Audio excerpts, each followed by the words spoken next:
Good evening guys. तो मैं आपके सामने नया वीडियो लेक्चर लेके आया हूँ। आज आपका चैप्टर 12 ख़त्म होने वाला है। एनसीईआरटी से एक्सरसाइज 12.2 के रिमेनिंग क्वेश्चन कराने वाला हूँ और फ्रॉम टुमारो आपको मैं 1 या 2 दिन तक आपको कराऊंगा एक्स्ट्रा क्वेश्चंस, ठीक है। और उसके बाद हम नेक्स्ट चैप्टर की तरफ मूव करेंगे, वो मैं आपको बता दूँगा कौन सा होने वाला है। सेकेंड थिंग, आपको एक अनाउंसमेंट करना था इस चीज़ का कि जैसे कुछ बच्चे होते हैं जैसे 8th में आ गए, लेकिन वो कुछ कंसेप्ट है जो 7th का वीक हो जाता है, ठीक है। होते काफ़ी बच्चे कि 7th में ठीक से नहीं पढ़े और उनका कुछ कंसेप्ट वीक हो गया। तो आपको करना क्या है, अभी 7th में सिंपल इक्वेशन वाला चैप्टर चल रहा है और इक्वेशन बहुत इंपॉर्टेंट होती है, क्योंकि आपके 8th के अंदर भी इक्वेशन आएंगे, इक्वेशन फॉर्मेशन करना आएगा आपका यहाँ पे। तो आप एक काम कर सकते हो कि वहाँ जाके आप उसका वीडियो लेक्चर 1 और 2 पढ़ के देखो। उसमें पूरा डिटेल में बताया हुआ है मैंने 7th वाले के अंदर कि इक्वेशन कैसे फॉर्मेशन होता है, कैसे इक्वेशन को सॉल्व करते हैं, ठीक है।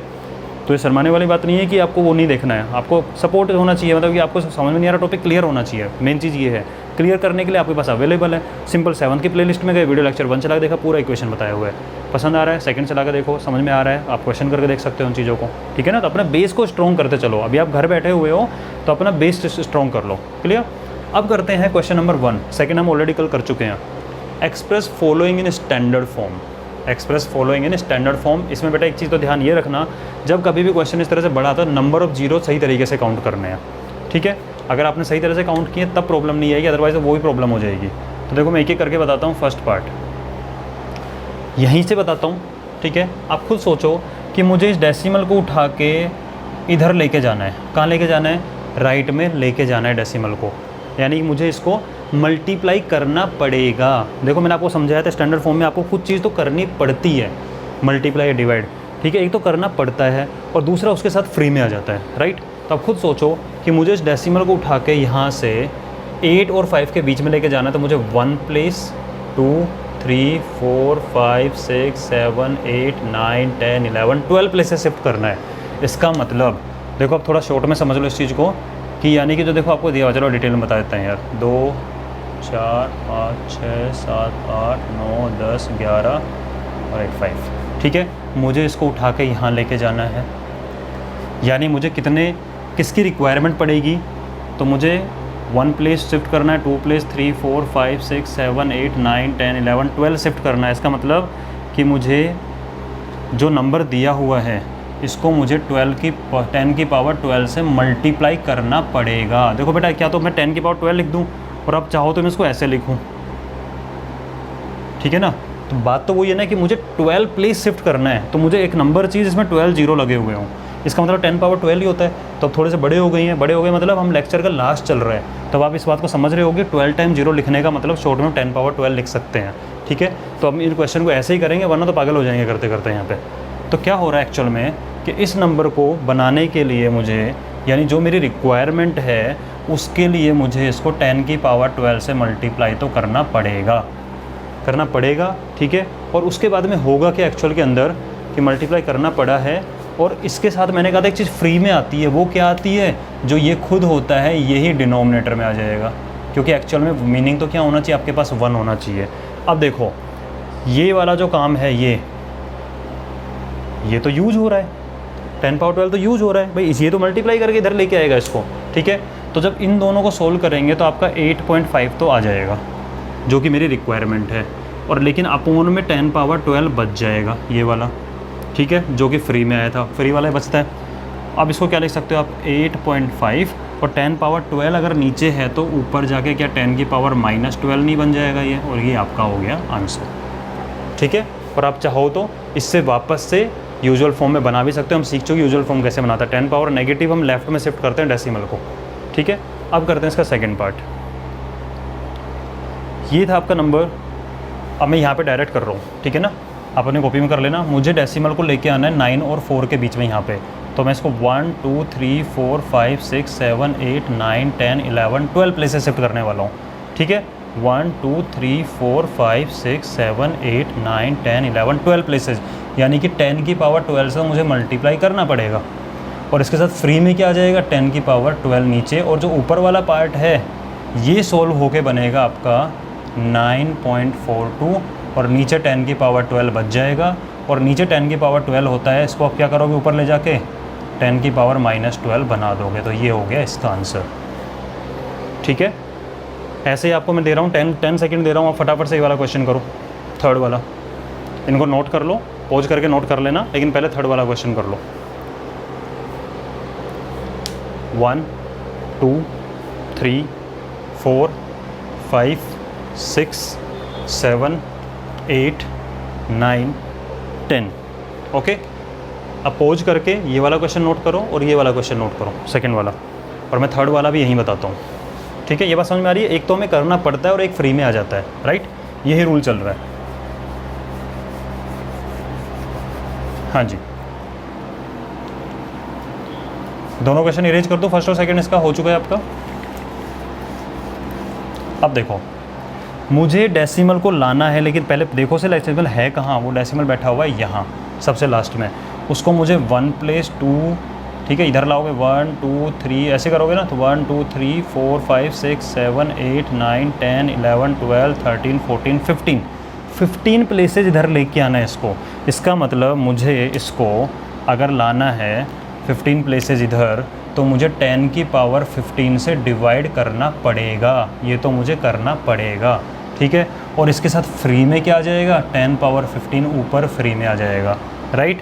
और जो नीचे वाला था ये तो भाई डिवाइड करके इसको बनाएगा स्टैंडर्ड फॉर्म में, राइट। तो इसका यूज करके तो आपका बन जाएगा 6.02, राइट। और ऊपर बच गया 10 की पावर 15, यही हो गया आपका आंसर। अगर आप लोगों ने अच्छे से प्रैक्टिस की होगी उस दिन कंसेप्ट की, तो आई होप आपको क्वेश्चन में प्रॉब्लम नहीं आ रही होगी। दोबारा चेक कर लो एक बार, मुझे इसको 1 प्लस 2 3 4 5 6 7 8 9 10 11 12 13 14 15 प्लेस लाना था, यानी मुझे डिवाइड करना पड़ेगा, लेफ्ट में शिफ्ट करना है तो डिवाइड तो करना पड़ेगा, वो तो यूज़ हो जाएगा, फ्री में जो आया वो बचा रह जाएगा, ठीक है। इसका आंसर ये आएगा, आप नोट कर लीजिए। अब करते हैं नेक्स्ट क्वेश्चन इसका। हाँ जी, मुझे डेसिमल को राइट में शिफ्ट करना है, कितने प्लेसेस करना है देख लेते हैं। पहली बात तो मुझे लाना है यहाँ पे, राइट। तो मुझे 1 2 3 4 5 6 7 8 9 प्लेस शिफ्ट करना है, यानी कि 10 की पावर 9 से मल्टीप्लाई तो करना पड़ेगा, ठीक है। और ये 10 पावर 9 नीचे फ्री में आ जाएगा, ये फ्री वाली चीज़ हो गई आपकी जो फ्री में आ जाएगी। और जो ऊपर वाला है वो तो यूज होगा ही होगा, जो करना पड़ता है वो क्यों करना पड़ा, क्योंकि हमें काम आना था वो, ठीक है। तो ऊपर वाला तो इसको क्या बना देगा, 8.37 बना देगा, और इसके नीचे 10 पावर 9 बचा रह जाएगा, जो कि बाद में आप इसको ऊपर ले जाके 10 की पावर -9 लिख सकते हो, नीचे +9 ऊपर जाके -9। क्लियर हो गया वाला क्वेश्चन भी। अब चलते हैं फिफ्थ पार्ट पे इसके। बेटा जिसको इस थोड़ा सा लग रहा है कि सर थोड़ा फास्ट बता रहे हैं, वो पुराना लेक्चर सुन लो इससे पहले वाला, जिसमें मैंने स्टैंडर्ड फॉर्म में कन्वर्ट करना बताया था। वह पूरा डिटेल में बता रखा है, एक एक चीज़ें छोटे छोटे एग्जांपल ले लेके, राइट। इससे जस्ट 2 लेक्चर पहले है, इससे पहले वाला लेक्चर, उससे पहले वाला lecture, I think lecture number 4 के अंदर पूरा बता रखा है मैंने, ठीक है, वो पढ़ देना आप। हाँ जी, इसको देखो, डेसिमल कहाँ पड़ा हुआ है भाई, डेसिमल पड़ा हुआ है यहाँ पे, राइट। मुझे इसको 1 प्लस 2 3 4 5 6 7 8 9 10 प्लेसेस शिफ्ट करना है, यानी मुझे इसको 10 पावर 10 से डिवाइड तो करना पड़ेगा, ठीक है। और उसके साथ में फ्री में क्या आ जाएगा मेरे लिए, 10 पावर 10 फ्री में आ जाएगा। ये तो काम में आना ही आना है, जिसको हमने मजबूरी में लेके आए हैं। तो इससे तो आपका 3.186 बनेगा, और ऊपर 10 पावर 10 है ही, तो ये आपका हो गया स्टैंडर्ड फॉर्म, ठीक है। इस तरीके से आप ये वाला क्वेश्चन कर सकते हो। मैं फिर कह रहा हूँ, जिसको भी थोड़ा सा फास्ट लग रहा है, क्योंकि अब देखो लास्ट क्लास चल रही है, मैं आपको ऑलरेडी बता चुका हूँ स्टैंडर्ड फॉर्म में कैसे कन्वर्ट करते हैं, तो आई होप अब आपको प्रॉब्लम नहीं आनी चाहिए। अब क्या एक्चुअल में क्वेश्चन नंबर 3 में कुछ क्वांटिटीज़ गिवन है जो कि आपके साइंस में काम आती है, ठीक है, फिजिक्स में, इनमें बायो, इनके अंदर काम आएगी।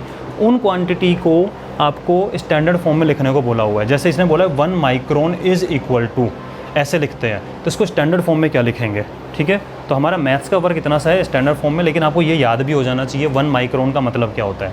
अब आप मुझे बताओ इसका मतलब क्या है।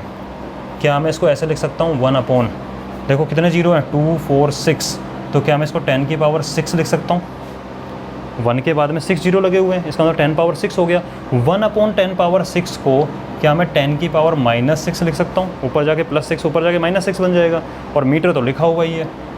यानी कि आप बोल सकते हो कि 1 माइक्रोन का मतलब होता है 10 पावर -6 मीटर।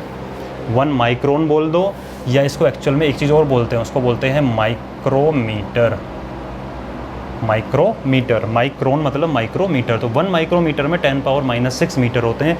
ये याद करने की चीज़ भी है और अपने यहाँ पे कन्वर्जन भी हो गया। ठीक है, आप इसको पॉज करके नोट कर लो, मैं सेकंड क्वेश्चन कराता हूँ इसका। हाँ जी, अब है charge of an electron. Electron आपने सुना होगा, इलेक्ट्रिसिटी जो आपका चैप्टर चलता है, इलेक्ट्रिसिटी होती क्या एक्चुअल में कि फ्लो ऑफ इलेक्ट्रॉन होता है। इलेक्ट्रिक वायर के अंदर इलेक्ट्रॉन फ्लो करते हैं, उससे इलेक्ट्रिसिटी फ्लो होती है। ठीक है, तो उस इलेक्ट्रॉन का चार्ज कितना होता है वो लिखा हुआ है इतना बड़ा। देखो आप खुद सोचो, इतने जीरो लगे हुए थे, जीरो थोड़ा काउंटिंग करेंगे हम, 3, 3, 6, 9, 12, 15, 18 जीरो है। और आप खुद सोचो, मुझे इस डेसिमल को उठा के और 1 और 6 के बीच पहुंचाना है, यानी कि मुझे राइट साइड में लेके जाना है। इसका मतलब क्या हुआ? इसका मतलब हुआ कि आपको मल्टीप्लाई तो करना पड़ेगा। किससे मल्टीप्लाई करना पड़ेगा? 3, 6, 9, 12, 15, 18 और 119, 10⁻19 से मल्टीप्लाई करना पड़ेगा, राइट। और इसके साथ में एक चीज़ फ्री में आएगी, और वो फ्री में आने वाली है 10⁻19 नीचे। ठीक है, और जो ऊपर वाली चीज़ थी ये तो यूज़ होनी है, जिसको हम लेके आए हैं, तो ऊपर वाली चीज़ की वैल्यू तो निकल के आएगी आपकी 1.6, और नीचे 10⁻19 पड़ा हुआ है। ये 1.6 और 10⁻19 नीचे वाला ऊपर जाएगा 10⁻−19 बन जाएगा, और ये हो जाएगा आपका कूलॉम। यानी आप बोल सकते हो कि चार्ज ऑन 1 इलेक्ट्रॉन, इसको इलेक्ट्रॉन को ऐसे लिखा जाता है, E- नेगेटिव चार्ज होता है, और वो होता है 1.6 मल्टीप्लाई बाई 10⁻−19 कूलॉम को कैपिटल C से लिखते हैं। ठीक है, तो चार्ज ऑन 1 इलेक्ट्रॉन होगा 1.6 मल्टीप्लाई 10⁻−19। याद करने की चीज़ भी है, और हमने मैथ से इसको निकाल भी लिया है। ठीक है, इसको नोट कर लो।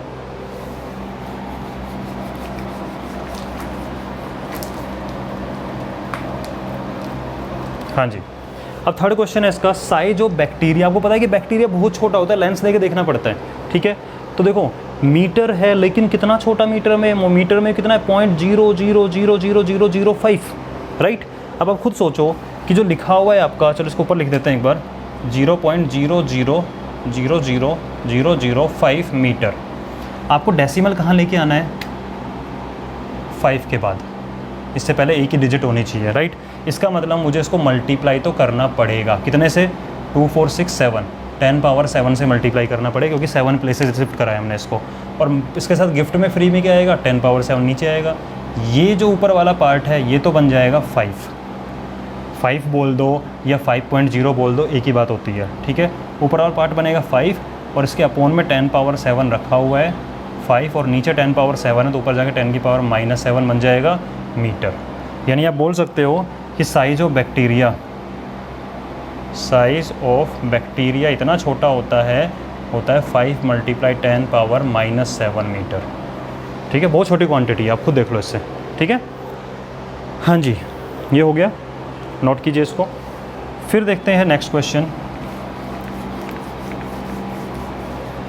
Size of plant cell. देखो प्लांट सेल का साइज बहुत छोटा है, इसको यहीं कर लेते हैं। मुझे डेसिमल को उठा के और 1 और 2 के बीच में पहुंचाना है, यानी मुझे 1, 2, 3, 4, 5 प्लेसेस क्रॉस करनी है, तो 10⁻5 से तो मल्टीप्लाई करना पड़ेगा, और इसके फ्री में 10⁻5 नीचे आ जाएगा। ऊपर वाला तो इसको बना देगा 1.275, और इसके नीचे 10⁻5 पड़ा हुआ है, तो ये हो जाएगा 1.275, और 10⁻5 नीचे वाला ऊपर जाके 10⁻−5 नहीं बनेगा, और मीटर। यानी प्लांट सेल का साइज़ भी इतना छोटा होता है। ठीक है, देख लो पॉइंट के अंदर कितना छोटा है, यानी जितनी पावर नेगेटिव ज़्यादा होती है, चीज़ें उतनी छोटी होती चली जाती है। ठीक है, 1.275 मल्टीप्लाई 10⁻−5। लास्ट है आपका thickness of a thick paper. एक पेपर है आपका, कॉपी का एक पेपर, देखो उसकी देखो थिकनेस कितनी सी होती है, बहुत छोटी होती है। तो मीटर में mm 0.07 mm का मतलब क्या होता है? मिलीमीटर। मतलब मिलीमीटर। तो क्या मैं इसको 0.07 को, मुझे डेसिमल कहाँ लाना है? यहाँ लाना है। 2 प्लेसेस शिफ्ट करना है। कितने प्लेसेस शिफ्ट करना है? 2 प्लेसेस शिफ्ट करना है राइट में, तो 10⁻2 से तो मल्टीप्लाई करना पड़ेगा, और ये अपना आ गया फ्री वाला, ये तो यूज हो जाएगा, तो ये तो 7 बना देगा, और अपोन में 10⁻2 रखा हुआ है, तो 7 मल्टीप्लाई 10⁻−2, नीचे 10⁻+2 पर जाके कैसे हो जाती है 10⁻−2 और mm। ठीक है, अगर आपकी बुक में mm में दिया हुआ है तो ठीक है, अगर इसको दिया हुआ है कि अगर बुक के अंदर मान लो सपोज करो मीटर में दिया हुआ है, तो देखो क्या आएगा, तो इसकी वैल्यू है 7 मल्टीप्लाई 10⁻−2। अब मैं आपको mm का मतलब बताता हूँ। mm का मतलब होता है मीटर, और मिली का मतलब होता है 10 की पावर -3। 1/1000 होता है मिली का मतलब। मिली का मतलब क्या होता है? 1/1000, यानी 1/10⁻3 ऊपर आके 10 की पावर -3 बन जाएगा और हो गया मीटर। तो आपका क्या तो आंसर ऐसा होगा पीछे, अदरवाइज ऐसा भी हो सकता है 7 मल्टीपल। देखो 10 की पावर -2 है, 10 की पावर -3 है, बेस सेम, मल्टी पावर क्या हो जाएंगी? ऐड हो जाएंगी। तो -2 और -3 को ऐड करने पे क्या आता है आपका? -5 मीटर। ये भी आंसर हो सकता है। तो हमें दोनों चीज़ों की नॉलेज होनी चाहिए। mm में लिखोगे तो ऐसे लिखोगे, और मीटर में लिखोगे तो ऐसे लिखोगे। आप इसको नोट कीजिए। फिर इसका लास्ट क्वेश्चन बताता हूँ, चैप्टर ख़त्म करते हैं हम।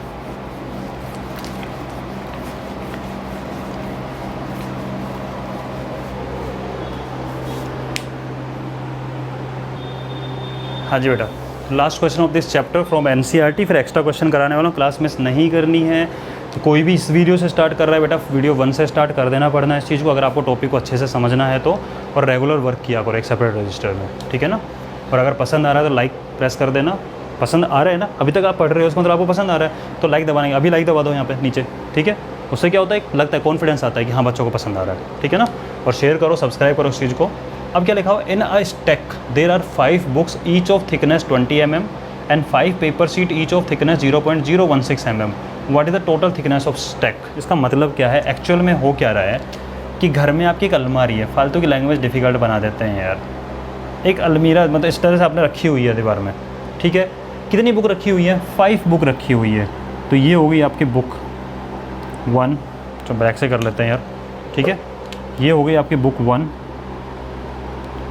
2 सेकंड बुक है, ये फर्स्ट बुक है, ये सेकंड बुक है, ये थर्ड बुक है, ये फोर्थ बुक रखी हुई है, और ये फिफ्थ बुक रखी हुई है, ठीक है। उसके बाद में क्या रखा हुआ है? 5 पेपर शीट हैं। तो 1 paper sheet, second paper sheet, third paper sheet, 4 paper sheet और 5th पेपर शीट। बस इस तरीके से 1 2 3 4। क्वेश्चन को अच्छे समझना, ठीक है। अब क्या बोला हुआ है कि जो 5 बुक है ईच ऑफ थिकनेस 20 mm, यानी इस बुक की जो थिकनेस है, ये जो थिकनेस है ये है 20 mm, ठीक है। ऐसे ही ये भी कितना है? 20 mm। पहले डिटेल में समझ लो फिर वैसे कर लेंगे, ठीक है। ये भी है 20 mm, ये थिकनेस है, ये भी है 20 mm, और 5th बुक की थिकनेस भी उतनी है 20 mm। उसके बाद आता है पेपर शीट। इस पेपर शीट का थिकनेस है 0.016 mm। सेकेंड पेपर शीट, इसका थिकनेस भी यही है 0.016, यूनिट सेम ही है, इसका भी है 0.016। फोर्थ वाले का वही है 0.016, और 5th वाले का भी ये 0.016। अब आपसे कोई पूछे टोटल थिकनेस कितना है, इससे इसका टोटल थिकनेस क्या है? What is the total thickness of stack? ऐसे नहीं करेंगे अपन, अभी तो मैं आपको समझा रहा हूँ।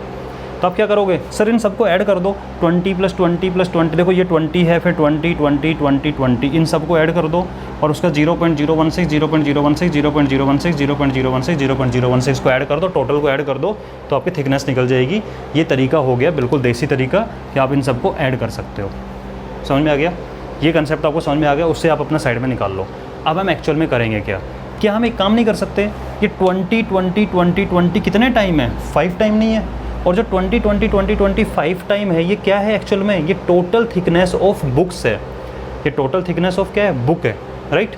तो आप लिख सकते हो कि thickness of 1 book is equal to 20 mm। That means so thickness of 5 books कितना होगा? वो हो जाएगी 20 × 5। 20 को 5 टाइम ही तो करना है, राइट। तो इससे अब आपको कंसेप्ट समझ में आ रहा है। तो अगर मैं डायरेक्ट ये लिखवाता तो किसी को कन्फ्यूजन हो सकता था, लेकिन अब तो ऐसा समझ में आ रहा है ना कि 25 टाइम है, यानी कि 100 mm। क्या हो गया? 100 mm थिकनेस हो गई बुक्स की। उसके बाद में आप क्या लिखोगे कि thickness of 1 paper sheet is equal to 0.016 mm, right. इसका मतलब थिकनेस ऑफ 5 पेपर शीट हो जाएगा 0.016 × 5, और ये वैल्यू क्या आएगी? देखो 16 5 जा 80, राइट। और राइट साइड से 3 प्लेसेस 1 2 3 प्लेस छोड़ के 1 2 3 प्लेस छोड़ के डेसिमल लगेगा, तो इसकी वैल्यू ये निकल के आएगी mm, राइट। और अगर आप टोटल इनको ऐड करोगे तो टोटल थिकनेस क्या होगा, बुक की थिकनेस प्लस पेपर की थिकनेस, टोटल यही होता है। यहाँ से बुक की और बुक से लेके यहाँ की पेपर की टोटल थिकनेस में आ जाएगा। तो टोटल थिकनेस ऑफ स्टैक, ठीक है, ये हो जाएगा कि आपका अभी आया था 100 mm प्लस 0.080 mm। जब आप इनके अंदर ऐड करोगे तो देखो एडिशन ऐसे होता है, ये है 100 और वैल्यू नीचे वाली है 0.080। तो यहाँ हम डेसिमल लगा के ऐसे फिल नहीं कर सकते क्या, बिल्कुल कर सकते राइट में। तो हो गया 080.001 mm। ये हो गई इसकी टोटल थिकनेस। इस तरीके से आपको ये वाला क्वेश्चन करना है, ठीक है। इस क्वेश्चन को इस तरीके से करना है। टोटल थिकनेस आपकी निकल के आएगी 100.080। बाद देखो डेसिमल के बाद में 0 और उसके बाद कुछ नंबर, इसका काम तो होता नहीं है, आप लिख सकते हो mm। अच्छा, आपकी बुक में पीछे आंसर दिया हुआ है, वो अलग तरीके से दिया हुआ है, वो बताता हूँ कैसे आएगा। स्टैंडर्ड फॉर्म में दिया हुआ है, तो आप खुद बताओ। अगर इस तरीके से आंसर है, स्टैंडर्ड फॉर्म का मतलब है मुझे डेसिमल को उठा के यहाँ लाना पड़ेगा 1 के इधर, ठीक है। कितने प्लेस लाना पड़ रहा है इधर, 2 प्लेस, यानी कि मुझे 10 की पावर 2 से तो डिवाइड करना पड़ेगा, 10 पावर 2 से डिवाइड करना पड़ेगा और ये आ जाएगा फ्री में। तो ये तो आपको बना देगा 1.0008 और ऊपर 10 पावर 2 पड़ा हुआ है mm। तो आपका आंसर इस तरीके से भी आ सकता है जो कि पीछे दिया हुआ है, ठीक है। तो ये आंसर आएगा, ये आएगा। तो हमें करा क्या, सबको जमाया, total thickness of books multiply by 5 books हैं, टोटल थिकनेस ऑफ पेपर और टोटल थिकनेस ऑफ स्टैक का मतलब बुक्स की प्लस पेपर की मिला के ऐड करना है। तो अब आपका 12 चैप्टर NCERT से कंप्लीट हो गया है। अगले 3 लेक्चर के अंदर मैं एक्स्ट्रा क्वेश्चंस लेके आने वाला हूँ, जिसमें ऑब्जेक्टिव भी होंगे, हो सकता है फिलअप भी हो सकता है लेंथी क्वेश्चन भी हो, ठीक है। उन क्वेश्चन करके आपका फिर चैप्टर बिल्कुल क्लियर हो जाएगा। तो जो भी बच्चा अभी तक नहीं पढ़ना स्टार्ट किया है, अभी फर्स्ट पढ़ना स्टार्ट किया है अभी इस लेक्चर को, बेटा फर्स्ट लेक्चर से पढ़ना स्टार्ट करो, फटाफट चैप्टर कंप्लीट करो, वरना वो वाले क्वेश्चन में आपको प्रॉब्लम आएगी जो मैं लेके आने वाला हूँ। ओके, एंजॉय करो, सेफ रहो घर पे, सबका ध्यान रखो।